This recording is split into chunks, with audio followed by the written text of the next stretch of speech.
We're the Roman Empire. We're going fucking We down. are. We're going down, man. There was a guy, he's some consultant for some fucking other business we're supposed to be starting, whatever. Right. He came in, and I didn't even meet the guy. I was sitting here, he was talking to George McClellan at George's desk. He's like, yeah, I'm in California now, my small consulting business. My energy costs have gone from $100 to $500 a month. It's unbelievable. I don't know what to do. I just turned from my desk. I just looked at him. I said, move. The guy was like horrified. I go, look, don't take it the wrong way. Move. It isn't getting fixed anytime soon. No, man, it's unbelievable. It's like that's the best thing to tell us about.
Traders, T-R-A-D-E-R-S, this is what they say. What we did was overbook the transmission line we had the rights on and said to California Utilities, if you want to use the line, pay us.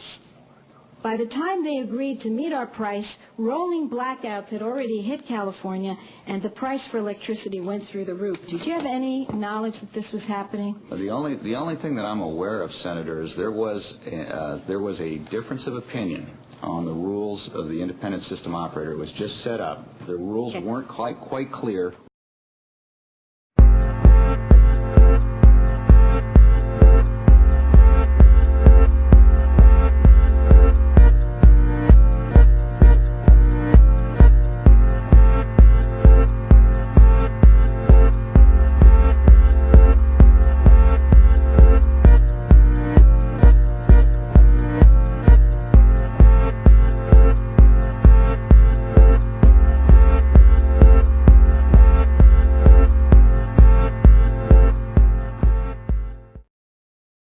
If the Enron people come in here and say, well, we don't want to talk about the past, do you think Congress is going to let them get away with that?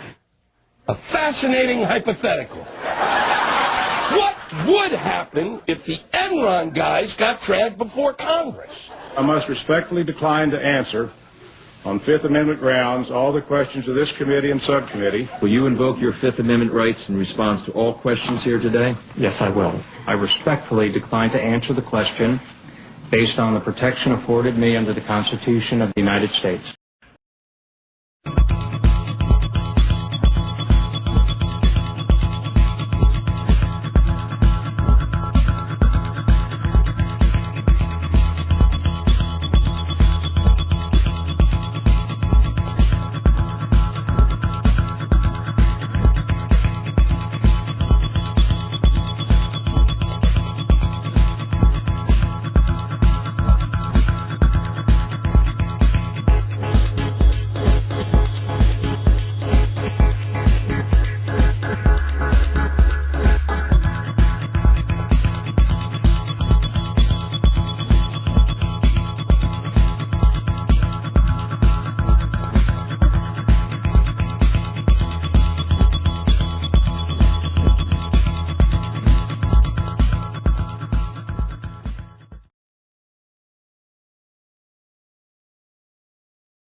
An Indian outsourcer cooking the books? I'm Adam Najberg of the Wall Street Journal, here with my colleague Nick Diogan, the Wall Street Journal's international editor, to talk about Satyam Computer. Nick, thanks for being here. Tell me, how big a scandal is this? This is certainly the biggest corporate scandal in Indian stock market history. Satyam Computer is one of the best-known technology companies in India, and we have an astonishing confession today by its chairman and founder, who essentially says he was cooking the books, and the company whose name means truth in Sanskrit was a giant fraud for several years. Credit Linea is calling this India's Enron, albeit on a smaller scale money-wise. But tell me, how did he get away with this for such a long time? I think that's one of the things that investigators are going to be poring over right now. He essentially says in this astonishing 5-page confession letter that he wrote to the board and to the regulators in India that it's been going on for several years, and it was concentrated the holding company. He says it was that the board of directors, which has a pretty star-studded cast, and the other top officials really didn't know about it.